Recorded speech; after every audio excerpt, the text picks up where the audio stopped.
Hi everyone. सो आज हम CUET के लिए करेंगे गवर्नमेंट बजट चैप्टर एनसीईआरटी से बॉक्स 5.1 फिस्कल पॉलिसी का बॉक्स, जिसमें बहुत सारे इंपॉर्टेंट टॉपिक्स हैं, बहुत सारे ही टॉपिक्स हैं जो आने के चांसेस रहते हैं आपके पेपर में। तो आज मैं ये आपको कराऊंगी और मैं समझाती चलूंगी साथ साथ कि क्या क्या चीज़ें इंपॉर्टेंट हैं, क्या हमें सीयूईटी के पर्पज से ध्यान रखना है। सबसे पहले कीन्स ने ये आपको general theory of employment, interest and money में बताया था कि फिस्कल पॉलिसी यूज होती है स्टेबलाइज करने के लिए the level of output and employment, and that has been the third objective of the government as well. Third objective आपने जो देखा था स्टेबलाइजेशन का ऑब्जेक्टिव जो होता है गवर्नमेंट बजट का, उसमें आपने देखा था कि गवर्नमेंट दो टूल्स यूज करती है, या तो गवर्नमेंट एक्सपेंडिचर या टैक्सेस, इकोनॉमी को स्टेबलाइज करने के लिए। यही चीज जॉन मेनार्ड कीन्स ने बोली थी the general theory of employment, interest and money में। ओके, देन इसके आगे चलेंगे। Through these changes in expenditure and taxes the government attempts to increase the output and income and seeks to stabilize ups and downs in the economy. So basically या तो government expenditure use करके या taxes use करके government economy को stabilize करती है। Economy में अगर बहुत ज्यादा इन्फ्लेशन चल रहा है तो गवर्नमेंट एक्सपेंडिचर कम कर लेती है या टैक्सेस इंक्रीज कर देती है, और गवर्नमेंट में अगर इकोनॉमी में रिसेशन चल रहा है तो गवर्नमेंट एक्सपेंडिचर का टूल जो है उसको इंक्रीज कर देती है कि लोगों के हाथ में पैसा जाए, या टैक्सेस जो है कंपैरेटिवली वो कम कर देती है, अगेन जिससे लोगों की डिस्पोजेबल इनकम इंक्रीज हो। So these are the tools. लेकिन गवर्नमेंट के अपने एंगल से अगर आप सोचोगे इस बारे में, तो गवर्नमेंट के अपने एंगल से आप देखोगे तो अगर गवर्नमेंट एक्सपेंडिचर साइड है बजट में, तो वो एक्सपेंडिचर साइड जाता है, एंड जो उसका रेवेन्यू है वो टैक्स का होता है। तो क्योंकि गवर्नमेंट अगर कभी भी इकोनॉमी को कंट्रोल कर रही है, स्टेबलाइज कर रही है, गवर्नमेंट एक्सपेंडिचर टैक्सेस या दोनों यूज करके, तो गवर्नमेंट अपना डेफिसिट बढ़ा रही है। अगर गवर्नमेंट रिसेशन को कंट्रोल कर रही है गवर्नमेंट एक्सपेंडिचर इंक्रीज करके या टैक्सेस कम करके, ऐसे में गवर्नमेंट का अपना डेफिसिट जो है वो इंक्रीज हो रहा है, अगर आप गवर्नमेंट बजट के एंगल से इस चीज को देखोगे। Okay, that is what they are saying, that in the process, the fiscal policy creates. So, in the process of stabilizing the economy through the use of government policy tools, which is government expenditure and taxes, government does what? Government creates surplus when the total receipts exceeds the expenditure, or the deficit budget when total expenditure exceeds the receipts. Okay, so balance budget नहीं होता है इसमें। Government expenditure या taxes use करोगे तो आपका deficit या surplus हो सकता है। बैलेंस कब होगा? जब जी इक्वल टू टी होगा। Okay, that's what they are saying, when expenditure equals to receipt. In what follows, we study the effects of introducing government sector in the analysis of determination of income and employment. Basically, ADAS में हम government sector को introduce करने वाले हैं अब। ठीक है, so when we introduce ADAS chapter में, ADAS model में government sector को, तो ऐसे में government sector का रोल क्यों important रहता है आपके लिए? अब आपको यहाँ पे सिंपल देखना है कि आपने जब AD देखा था, या मैंने जो लास्ट वीडियो डाली थी जहाँ पे मैंने आपको इन्वेस्टमेंट मल्टीप्लायर कैलकुलेट करना सिखाया था, the only logic behind that video was to make you understand how do we calculate multipliers. So in simple two sector economy, if you remember, our AD is equal to C plus I. Okay, and our AS is simple Y. जब equilibrium होता है तो आपको पता है कि AD equals to AS हो जाता है, तो AS is equals to AD होता है इक्विलिब्रियम के टाइम पे। आपको पता है Y is equal to C plus I होता है, Y is equal to C bar plus BY plus I bar हो जाता है। ये सिंपल केस रहता है, अभी तक गवर्नमेंट इंट्रोड्यूस नहीं हुई है। What happens when we introduce government? We introduce government with the following tools. You have to understand, government का इंट्रोडक्शन होता है तीन टूल्स के थ्रू। सबसे पहला होता है टैक्सेस, दूसरा होता है कोई भी ट्रांसफर, अगर गवर्नमेंट ट्रांसफर पेमेंट दे रही है, तीसरा होता है गवर्नमेंट एक्सपेंडिचर। मेन दो टूल्स ये होते हैं, ठीक है, बट ये भी कई हद तक प्ले करता है कुछ रोल कंज्यूमर्स की इनकम बढ़ाने में या कम करने में। जैसे आपको दिखेगा, ये दो टूल्स जो आप देख रहे हो ये कंज्यूमर की कंजम्पशन को अफेक्ट करता है, जबकि ये directly affects aggregate demand, whereas these two components affects consumption first। पहले कंजम्पशन को इम्पैक्ट करते हैं, उससे एडी पे इम्पैक्ट आता है। इसका मतलब क्या? आपकी कंजम्पशन इक्वेशन सी बार प्लस बी वाई होती है। हम यहाँ पे मान के चल रहे हैं इनकम, यानी जो इनकम मिल रही है ना, आप सेव कर रहे हो, बेसिकली ना टैक्स हो रहा है ना इम्पोर्ट हो रहा है, जितनी इनकम है वो आपके कंजम्पशन के लिए अवेलेबल है। लेकिन जब ऐसा ना हो, जब गवर्नमेंट आ जाए पिक्चर में और सारी इनकम आपके कंजम्पशन के लिए अवेलेबल नहीं है, यानी आपने बी कर दिया वाई माइनस टैक्स, क्योंकि टैक्स आप दे दोगे गवर्नमेंट के पास चला गया। लेकिन अगर गवर्नमेंट आपको कोई स्कॉलरशिप दे रही है, ओल्ड एज पेंशन दे रही है, वो तो आपके पास आ जाएगा ट्रांसफर रिसीट। इस तरह से ये पूरे सेगमेंट को हम कहते हैं डिस्पोजेबल इनकम। वो वाली इनकम बेसिकली जो आपके पास डिस्पोज ऑफ करने के लिए अवेलेबल है, जो आपके पास पूरा पूरा खर्चा करने को अवेलेबल है, कि आज आप चाहो पूरी इनकम खर्च के आनी है, आप खर्च के आ सकते हो, उसको कहते हैं disposable income. Once you have your disposable income and consumption, this is your consumption function and government expenditure directly G बोलते हैं हम, वो एडी के इक्वेशन में जाता है। तो अब अगर आप नया एडी लिखोगे तो आपको दिखेगा AD is equal to C plus I plus G, जहां पे हम जी बोल रहे हैं ऑटोनॉमस है, ठीक है। तो AD is nothing but C bar plus B Y minus T plus T R plus I plus G. I bar G bar मान के चल लो, एनसीईआरटी कई बार इसे जी बार नहीं लगा रही है, बट वो ऑटोनॉमस अज्यूम कर रही है, आप जी लगा लो, ठीक है। तो यहाँ पर एडी क्या आ गया, एडी आ गया C bar plus B Y minus B T plus B T R plus I bar plus G bar. ये आपके एडी की इक्वेशन आ गई। इक्विलिब्रियम में हमें पता है A S is equal to A D, तो यहाँ पर Y is equal to C bar plus B Y minus B T plus B T R plus I bar plus G bar. ये हो गया आपका। अब यहाँ से हम क्या ले लेंगे, y इक्वेशन को हम लेफ्ट हैंड साइड ले जाएंगे।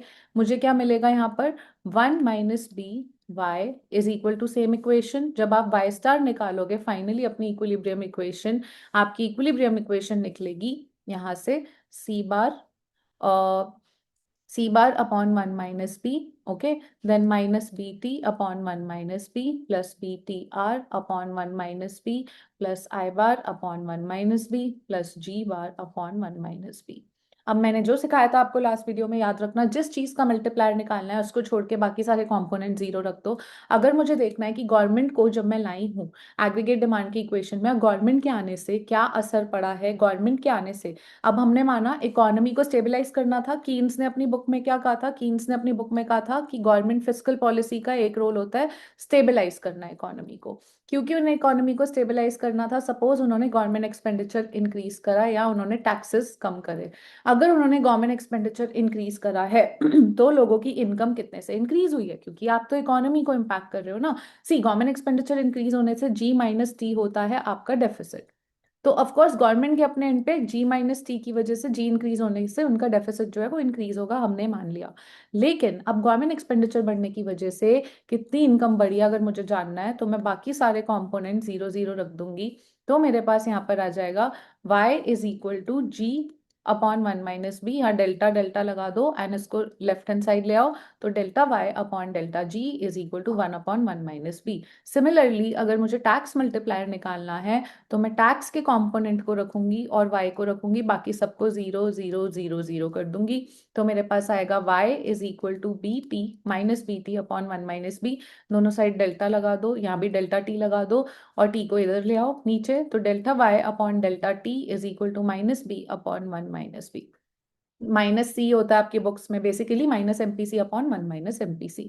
तो मुझे क्या पता चला कि गवर्नमेंट जब एक्सपेंडिचर इंक्रीज करती है और इकोनॉमी स्टेबलाइज करना चाहती है तो डेल्टा वाई कितना इंक्रीज होता है गवर्नमेंट एक्सपेंडिचर बढ़ाने से, 1 अपॉन 1 माइनस एमपीसी। पर अगर वो टैक्सेस कम करती है, टैक्सेस कम करने से इनकम कितनी इंक्रीज होती है, delta Y upon delta T, जो कि है minus MPC upon 1 minus MPC.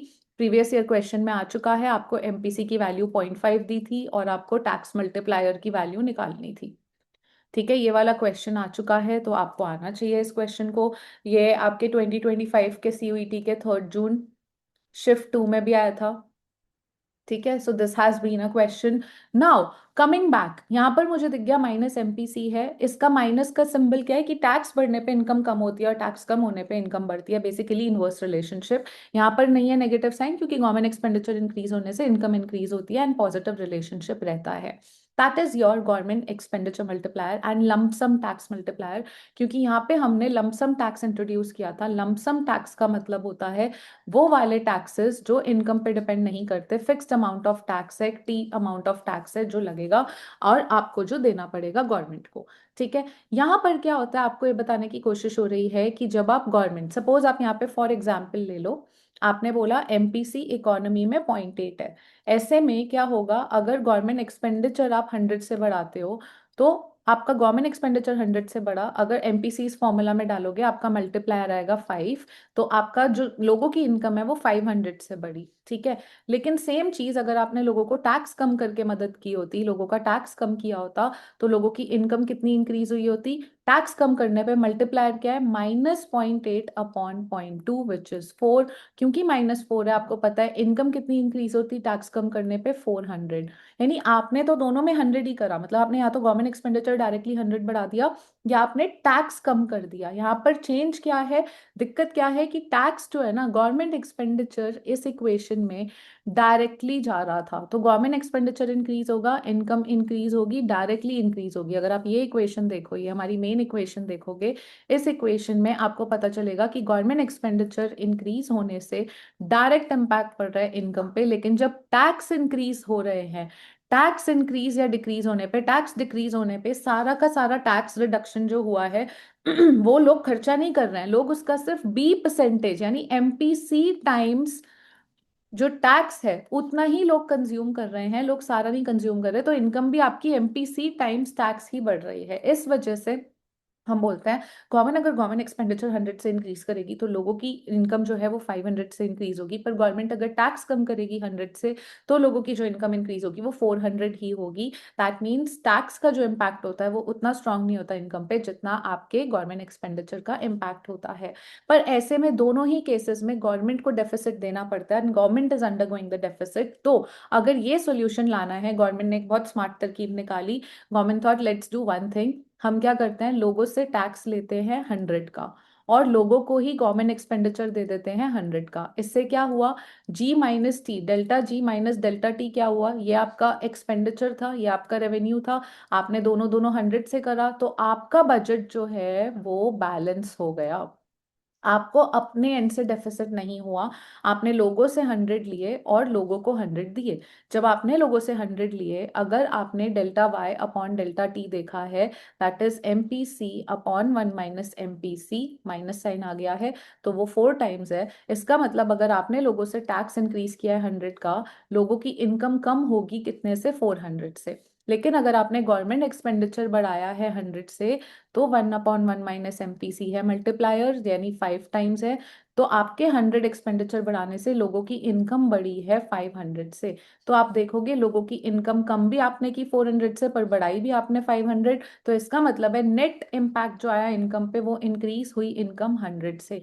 तो क्या हम कह सकते हैं कि जब गवर्नमेंट एक्सपेंडिचर बढ़ा 100 से, टैक्स बढ़े 100 से, तो उतना ही लोगों की इनकम बढ़ी 100 से। This is what we call as balance budget multiplier, जिसको हम ऐसे भी लिख देते हैं आपके उसमें, delta Y upon delta G plus delta Y upon delta T, जो कि होता है, आप कैसे करोगे, 1/1 minus MPC minus MPC upon 1 minus MPC, जो आप देखोगे तो आ जाएगा 1। This is called as balance budget multiplier because government kept its budget जो था बैलेंस रखा। तो बैलेंस बजट ने मल्टीप्लाई करके लोगों की इनकम कितनी इंक्रीज करी, वो होता है बैलेंस बजट मल्टीप्लायर। इसी के साथ जब आप देखोगे लमसम टैक्स जब लगा है, चलो लमसम टैक्स का AD पे हम बाद में आएंगे, पहले let's go back to the government budget chapter and this particular paragraph. So if you see this, the government directly affects the level of equilibrium. The government directly affects the level of equilibrium income in two specific ways. या तो government purchases goods and services, government increases AD. Taxes and transfer affects the relation between income and disposable income, the income available for consumption and saving with the household. तो taxes and transfer कहाँ जा रहे हैं, taxes and transfer जा रहे हैं लोगों की consumption equation में, जबकि government expenditure directly AD को change कर रहा है। We take taxes first. We assume that the government imposes taxes that do not depend on income, lump sum tax. कौन से taxes हैं जो लोगों की इनकम पे डिपेंड नहीं करते हैं, lump sum tax है। ये क्वेश्चन भी आया हुआ है CUET में, ठीक है। We assume throughout our analysis that government make a constant amount of transfer TR, यानी constant TR भी autonomous ही मान लिया है हमने। तो आपकी नई इक्वेशन कंजम्पशन की हो गई है जो मैंने ऑलरेडी आपको सिखा दी है, ठीक है। ये इक्वेशन अब AD की हो गई है, AD की इक्वेशन करके सेम चीज आ गई जो मैंने आपकी इक्वेशन निकलवाई थी, मेन इक्वेशन, ठीक है। अब वो बोल रहा है अगर इस इक्वेशन में गवर्नमेंट एक्सपेंडिचर चेंज होगा, तो गवर्नमेंट एक्सपेंडिचर चेंज होने से वो आपको मल्टीप्लायर पर ला रहा है। आपको मल्टीप्लायर कैलकुलेट करना ऑलरेडी आ चुका है, तो आपको उधर ध्यान नहीं देना जो लिखा है, ठीक है। इसके बाद चेंजेस इन टैक्स होंगे तो टैक्स मल्टीप्लायर भी आपको कैलकुलेट करना आ गया है, आपको उधर भी ध्यान नहीं देना है। अगर गवर्नमेंट एक्सपेंडिचर जो है वो बढ़ेगा आपका, तो आपका AD ऊपर शिफ्ट होता है, पैरेलल शिफ्ट आता है AD में, ठीक है। ऐसे ही टैक्सेस अगर आपके कम या ज्यादा होते हैं तो पैरेलल शिफ्ट आता है, क्योंकि स्टार्टिंग पॉइंट चेंज हो रहा है पर स्लोप चेंज नहीं हो रहा, स्लोप इज स्टिल MPC, ठीक है। तो यहाँ पर ये चीज देखना, because a tax cut or increase will cause an increase or reduction in the consumption in the output. The tax multiplier is a negative multiplier. Okay. Comparing these equations, we find that the tax multiplier is smaller in absolute value compared to the government spending multiplier. Government spending multiplier 5 times आ रहा था, tax multiplier कितना आ रहा था? 4 times आ रहा था. Tax multiplier हमेशा थोड़ा कम होगा, क्योंकि टैक्स डायरेक्टली लोगों, टैक्स कम करके आप डायरेक्टली लोगों की इनकम नहीं बढ़ा रहे हो, टैक्स कम करके आप लोगों की डिस्पोजेबल इनकम चेंज कर रहे हो, पर लोग अपनी डिस्पोजेबल इनकम का सारा पार्ट कंज्यूम नहीं कर रहे हैं, वो बी परसेंटेज यानी एमपीसी टाइम्स टैक्स ही है वो कंज्यूम कर रहे हैं, तो उतनी लोगों की इनकम बढ़ेगी. This is because an increase in government spending directly affects the total spending, whereas tax enter the multiplier process through the impact on disposable income, which influences household consumption, which is a part of total spending. Okay. Thus, delta T reduction in taxes, consumption, and hence total spending increase in the first instance by C times T. यही बात हो रही है. इसका मतलब क्या है कि आपका डेल्टा टी जो है, टी इंक्रीज जो हो रहा है, वो डायरेक्टली आपकी इनकम को नहीं चेंज कर रहा है. टी पे एमपीसी भी तो मल्टीप्लाइड है ना, क्योंकि टैक्स कम या ज्यादा होंगे अगर. Okay, you understand. आपके टैक्स कम हुए हैं, उसने जितनी टैक्स कम हुए वो सारी इनकम आपने नहीं खर्चा कर दी जाके, जितने टैक्स कम हुए हैं उसका एमपीसी टाइम्स ही आपने जाके कंज्यूम करा है, बाकी का आपने सेव करा है. इसी वजह से इनकम भी सी टाइम्स डेल्टा टी ही चेंज होती है. Okay. Then you have an example again, जो मैंने आपको एग्जाम्पल दिया था 5n-4 का, ये बिल्कुल सेम है. यहाँ आपको कोई टेंशन लेने की नीड नहीं है. बैलेंस बजट मल्टीप्लायर आप कर चुके हो, आप बस ये देख लो यहाँ पे कि if we take different values of MPC and calculate the value of tax multiplier to multiplier, we find tax is always one less in absolute value than the government expenditure multiplier. This has interesting implication. If government increases, government spending is matched by an equal increase in taxes, so the budget remain balanced. Output will also rise by the increase in government spending. इस वजह से इस चीज को, government budget multiplier को आप एक तरह से बैलेंस बजट मल्टीप्लायर को आप डिनोट, लेकिन कैसे कर रहे हो डिनोट? आप अभी भी इसे delta Y upon delta G ही कर रहे हो. ठीक है. क्योंकि आप ये बोल रहे हो कि जितना आपने गवर्नमेंट एक्सपेंडिचर बढ़ाया है that is financed by the taxes, उतना ही आपने टैक्स इंक्रीज करे. So this government expenditure multiplier, government expenditure is financed by the taxes. Okay. Then you have a balanced budget multiplier unity implies, a question आ जाता है, balanced budget multiplier unity implies that the 100 increase in G financed by 100 increase in taxes increases income by just 100. This can be seen from the example जो आप already देख चुके हो. इसके आगे आपको इस चैप्टर में अब रीड करने की नीड नहीं है, so you can probably just strike it off. ठीक है, स्ट्राइक ऑफ कर दो इसको अभी के लिए. ठीक है. Then you have to do one thing. अब यहाँ पर हम आएंगे, गवर्नमेंट एक्सपेंडिचर मल्टीप्लायर कैलकुलेशन हमें पता है. We will come to directly proportional tax. Proportional tax क्या होता है? प्रोपोर्शनल टैक्स होता है एक परसेंटेज जो है आपका, किस चीज का परसेंटेज? आपकी इनकम का एक सर्टेन परसेंट आप टैक्स दे रहे हो. ओके.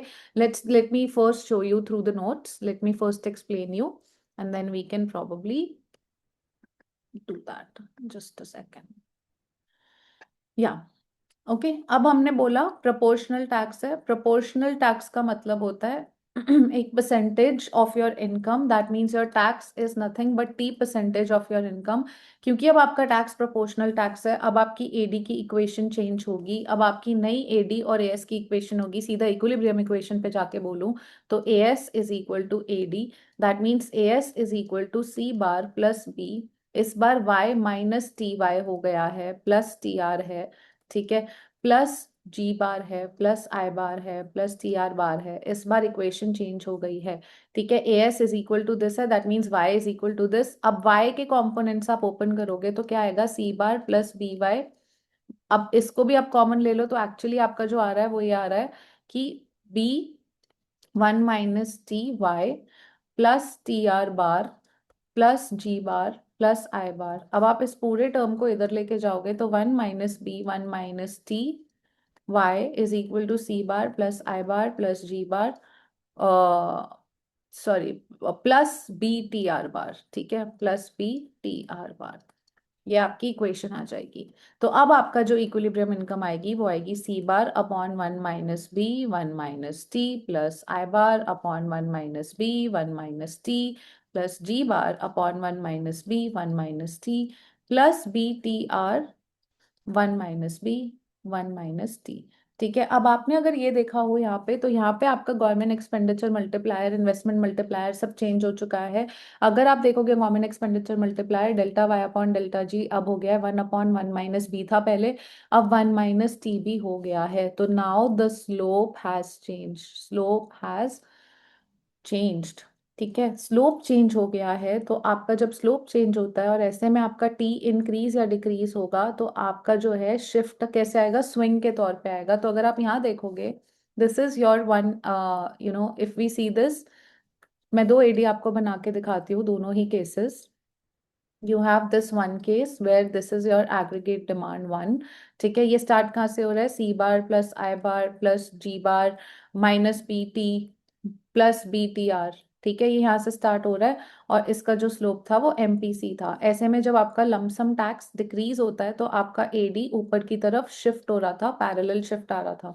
प्रोपोर्शनल टैक्स की वजह से क्या हुआ, प्रोपोर्शनल टैक्स की वजह से आपका जो एडी है, आपका एडी अगर पहले ये था, ठीक है, पहले आपका एडी बेसिक एडी था, अब आपके एडी में क्या हुआ है, ये आपका लमसम टैक्स वाला एडी है, मैंने कहा C bar plus I bar plus G bar minus B T plus B T R, यही था स्टार्टिंग पॉइंट। अब आपका स्टार्टिंग पॉइंट चेंज हुआ है, अब आपका starting point minus B T हट गया है स्टार्टिंग पॉइंट से, और खाली C bar plus I bar plus G bar plus B T R बचा है। लेकिन अब आपका स्लोप कम हो गया है कंपैरेटिवली, अब आपका नया स्लोप जो है वो b इंटू 1 - टी हो गया है। पहले इसका स्लोप खाली b था, एमपीसी था, अब एमपीसी इंटू 1 - टी, यानी आप सोच के देखोगे तो b - बी टी। तो अब आपका स्लोप कंपैरेटिवली कम हो गया है, पहले खाली b था, अब b - बी टी है। इस वजह से प्रोपोर्शनल टैक्स का ग्राफ जो है वो इस तरह से बनता है। ठीक है, सो प्रोपोर्शनल टैक्स के टाइम ग्राफ ऐसे बनेगा, यही चीज वो अब आपको बॉक्स में कहने वाला है। नेक्स्ट चीज जो वो कहेगा कि a more realistic assumption if you see would be that the government collects the constant fraction t, constant fraction, ठीक है, this is a constant fraction t in the form of taxes. The consumption function with proportional tax is given as, ये equation मैंने आपको दे दी है। We know that the proportional tax not only lower the consumption at each level of income but also lower the slope of the consumption function. The MPC out of the income falls by this b into 1 - t. The new aggregate demand schedule का देखो, यहाँ पे बहुत important चीज बोल रही है। The new aggregate demand schedule AD bar has a larger intercept but is flatter. Larger intercept मतलब ये आपका लमसम टैक्स के टाइम था, ये स्मॉल टैक्स के टाइम है। तो आपका यहाँ पे लार्जर इंटरसेप्ट तो लार्जर है, जैसे आपने देखा पहले क्या था, यहाँ पे था आपका C bar plus I bar plus G bar minus B T plus B T R. ठीक है, ऊपर क्या है, यहाँ पे ऊपर अब सिर्फ बचा C bar plus I bar plus G bar plus B T R, minus B T हट गया ना, तो ये इंटरसेप्ट तो ज्यादा हुआ, लेकिन इसका स्लोप जो है कंपैरेटिवली वो फ्लैटर हुआ, क्योंकि इसका स्लोप कम है। पहले वाले का स्लोप खाली एमपीसी था, अब वाले का slope MPC minus MPC times tax है, इस वजह से ये कंपैरेटिवली फ्लैटर है। ये लाइन यहाँ पे ये बोलती है आपको मीनिंग कि इंटरसेप्ट हायर है बट कंपैरेटिवली फ्लैटर है। The government and the aggregate demand proportional taxes make AD schedule flatter, proportional taxes make AD schedule flatter, ये चीज बहुत बहुत जरूरी है, इसको मार्क कर लेना अपने एग्जाम के लिए। Okay, then you have the following things which says कि अभी आपका मल्टीप्लायर आपने देख लिया, ये ऑटोनॉमस एक्सपेंडिचर मल्टीप्लायर है। ठीक है, या आपने जितने भी कोई भी मल्टीप्लायर ढूंढना है अपने ऑटोनॉमस एक्सपेंडिचर में, सब कुछ इंक्लूड करा है। क्या इंक्लूड करा है, C bar plus C T R plus I plus G, ये सब यहाँ पर इंक्लूडेड है। तो अगर आपको इनका मल्टीप्लायर निकालना है, तो ये मल्टीप्लायर नया वाला आ गया था जो मैंने आपको सिखा दिया है कैलकुलेट करना। ठीक है, comparing this with the value of multiplier of the lump sum tax case, we find that the value has become smaller. नया मल्टीप्लायर छोटा हो गया है, प्रोपोर्शनल टैक्स की वजह से मल्टीप्लायर कंपैरेटिवली छोटा हो गया है। इसका मतलब है जब इनकम बढ़ती है, तो as a result of an increase in income, as जब गवर्नमेंट एक्सपेंडिचर की वजह से आपकी इनकम बढ़ेगी, तो लमसम टैक्स के केस में क्या होगा, लमसम टैक्स के केस में इनकम बढ़ेगी एमपीसी टाइम्स। ठीक है, लेकिन अब क्या होगा, प्रोपोर्शनल टैक्स के टाइम पे इट विल राइज लेस। क्यों, क्योंकि इनकम को कंट्रोल कर लेगा ना जितना इनकम बढ़ी। अब इसको ऐसे समझो आप, लमसम टैक्स था 100 था, ठीक है, लमसम टैक्स 100 था, इसका मतलब है अगर आपकी इनकम 1000 है, आप 100 रुपीज दे रहे हो। अगर आपकी इनकम 10,000 है, तो भी आप 100 दे रहे हो। अगर आपकी इनकम बढ़ गई है, 1 लाख हो गई है, तो भी आप 100 दे रहे हो। तो आपकी इनकम तो बढ़ती जा रही है, बढ़िया, टैक्स का उस पर बहुत ज्यादा रूल नहीं है।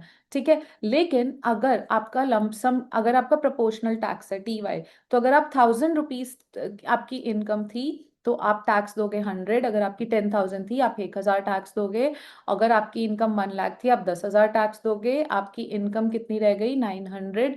यहाँ पर आपकी इनकम खाली 100 देने से कितनी थी, बहुत मतलब खाली 100 रुपीज जब माइनस हो रहे थे 1000 में से 100, 10,000 में से 100, यहाँ से 100 तो फर्क नहीं पड़ रहा था। अब क्या हुआ है, अब आपकी इनकम 900 रह गई, यहाँ पे आपकी इनकम कितनी रह गई 9,000 रह गई, यहाँ पे आपकी इनकम 90,000 रह गई। ऐसा यहाँ पे नहीं था, जब यहाँ से खाली 100 रुपीज जाते तो आपकी इनकम कंपैरेटिवली ज्यादा इंक्रीज हुई थी। यही मतलब है कि लमसम टैक्स इनकम को इतना फर्क नहीं डालते, लेकिन प्रोपोर्शनल टैक्स की वजह से इनकम कम इंक्रीज होती है, क्योंकि प्रोपोर्शनल टैक्स को आगे देखोगे हम ऑटोमेटिक स्टेबलाइजर भी कहते हैं। इसका मतलब है अगर लोगों की इनकम बढ़ रही है तो प्रोपोर्शनली उनका टैक्स भी कंपैरेटिवली बढ़ रहा है, they will have to pay a higher income tax now, which is why the economy is automatically stabilising. Otherwise assume क्या होगा कि लोगों की इनकम बहुत ज्यादा बढ़ गई अचानक से, इकोनॉमी में इन्फ्लेशन आ गई, ठीक है, people have a lot of money, they are spending huge amounts, and अगर लमसम टैक्स ही लगा हुआ है और लोगों की इनकम बढ़ गई है तो people will tend to increase their consumption ना, तो बहुत ज्यादा फ्लक्चुएशन बढ़ जाएगा। पर अगर प्रोपोर्शनल टैक्स है, इसका मतलब है कि लोगों की इनकम अगर बढ़ रही है तो उतना ही परसेंटेज उनका टैक्स भी बढ़ रहा है, तो इसलिए वो उतना ज्यादा कंजम्पशन नहीं इंक्रीज करेंगे जितना इंक्रीज कर सकते थे वो in the case of lump sum taxation. ठीक है, that is what we mean by automatic stabilisers by the way. So automatic stabiliser आपके एनसीईआरटी बोलती है कि proportional tax is your automatic stabiliser. Similarly transfers जो आप देते हो वो भी ऑटोमेटिक स्टेबलाइजर है। Okay, then with proportional tax consumption will rise, आपको हाईलाइट करना आप कर लो। With proportional tax, consumption will rise by less, that is CT times 1 minus T. ठीक है, so basically for changes in government expenditure, the multiplier will now be given as this thing. Government multiplier क्या होगा, यहाँ पे होगा the income increases from Y dash to Y star to Y dash. The decrease in the taxes work in effect like an increase in propensity to consume as shown. The AD shift up to AD dash, यहाँ पर इन्होंने AD का basically C AD is actually swinging, that is the problem. Tax change होने से tax increase decrease होगा, तो AD का starting point change नहीं हुआ है, स्लोप चेंज हुआ है, तो प्रैक्टिकली एडी इज स्विंगिंग, इसको स्विंग कहते हैं एडी में। बट इन्होंने यहाँ पे शिफ्ट लिखा है और इन्होंने फिर प्रीवियस ईयर क्वेश्चन के मैच द कॉलम में भी शिफ्ट ही लिख दिया था, तो फिर you will have to go ahead with shift, पर इसका टेक्निकल मीनिंग स्विंग होता है। Okay, at initial level of income AD for goods exceed the output, इसे छोड़ दो अब। इसके आगे भी अगर आपको गवर्नमेंट एक्सपेंडिचर मल्टीप्लायर निकालना हो, जब आपको प्रोपोर्शनल टैक्स दिया है, अगर आपको ये क्वेश्चन दे दे कि if we take a tax rate of 0.25 and we have consumption MPC इतना, तो फिर आपका गवर्नमेंट एक्सपेंडिचर मल्टीप्लायर क्या होगा, you should know the formula and this can be coming as a question of CUET. Okay, so this is important. And now they are saying the same thing. The proportional income tax thus acts as an automatic stabilizer, shock absorber. ठीक है, इसका मतलब है कि ये disposable income को ना क्या करता है, डिस्पोजेबल इनकम को कंट्रोल करता है, ऐसा नहीं कि बहुत ज्यादा फ्लक्चुएशन आने देगा। Thus the consumer spending less sensitive to the fluctuation in GDP, when GDP rises disposable income also rises but by less than the rise in GDP because a part of it is siphoned off as taxes. ठीक है, इसका मतलब है lump sum tax के case में होता तो दिक्कत होती, पर अभी प्रोपोर्शनल टैक्स के केस में आपका जो इनकम है वो कंट्रोल हो जाएगा, बहुत ज्यादा बढ़ेगा तो टैक्स भी बढ़ेगा, इनकम कम होगा तो टैक्स भी कम होगा। ठीक है, तो this helps limit the upward fluctuation in the consumption spending during a recession when GDP fall, disposable income falls less sharply and consumption does not drop as much as it would have otherwise fallen. ठीक है, तो this reduces the aggregate demand and stabilises the economy. ये economy में stabilisation हो रहा है, लेकिन इसी की तरह डिस्क्रिशनरी फिस्कल पॉलिसी भी होता है। डिस्क्रिशनरी का मतलब क्या होता है, डिस्क्रिशनरी का मतलब होता है कि गवर्नमेंट अपनी मर्जी से अगर इकोनॉमी में इन्वेस्टमेंट बहुत ज्यादा इंक्रीज हो गई है तो गवर्नमेंट एक्सपेंडिचर उतना कम कर देगा, या इन्वेस्टमेंट रिड्यूस हो गई है तो गवर्नमेंट एक्सपेंडिचर उतना इंक्रीज कर देगा। That means AD is what, AD is C plus I plus G, correct. तो अगर आई इंक्रीज हो गया तो जी उतना कम कर दो, आई डिक्रीज हो गया तो जी उतना इंक्रीज कर दो, if you want to stabilise the economy but deliberately. तो ये आप क्योंकि जानबूझ के कर रहे हो, आपको पता करते हुए, तो the deliberate action to stabilise the economy is often referred to as discretionary fiscal policy. बस इतना आ जाता है, और इसका एग्जाम्पल क्या है, government expenditure is discretionary fiscal policy. और ये डिफरेंट होता है, ऑटोमेटिक स्टेबलाइजर इकोनॉमी में ऑटोमेटिक काम करते हैं, इनकम बढ़ेगी अपने आप ही लोगों को टैक्स ज्यादा देना पड़ेगा क्योंकि परसेंटेज है, लेकिन गवर्नमेंट एक्सपेंडिचर गवर्नमेंट को डेलिबरेटली करना पड़ेगा। That is why it is a discretionary fiscal policy. ठीक है, ट्रांसफर रिसीट मल्टीप्लायर कैसे आता है? सेम इक्वेशन जो आपने देखी थी, वहां पे सारी चीजें जीरो कर दो। अगर आप ऊपर वाली इक्वेशन पे वापस चले जाओगे, गो बैक हेयर, सो आपने ये वाला इक्वेशन आया है, यहाँ पर आपका ट्रांसफर रिसीट मल्टीप्लायर कैसे आएगा? बाकी सारे कॉम्पोनेंट जीरो कर दो, तो it is MPC upon 1 - MPC. तो अगर आपको एमपीसी गिवन है, आप ट्रांसफर रिसीट मल्टीप्लायर निकाल सकते हो। You can look at this is MPC upon 1 - MPC is your transfer receipt multiplier। ठीक है, तो इसका कैलकुलेशन भी देख लेना, ये सेम चीज कैलकुलेशन वाला क्वेश्चन डायरेक्टली आ सकता है। So today this video is still here, debt वाला portion is kind of a perspective reading. यहाँ पे Ricardian equivalence is important which I will explain you in the next one. And फिर deficit reduction करके भी main चीजें आप सीख चुके हो, जो इसमें मेन कॉम्पोनेंट्स थे, that has been done. So I would say just revise well. इसके रिगार्डिंग कोई डाउट रहता है तो कमेंट में बता देना, I definitely would want to help you. I am going to come up with more videos. This is on box 5.1 of government budget, so I hope you make the most of it. बहुत लोगों को बहुत time से चाहिए थी, सो I finally agreed to all your wishes and I hope you are happy now. So take care everyone and bye bye.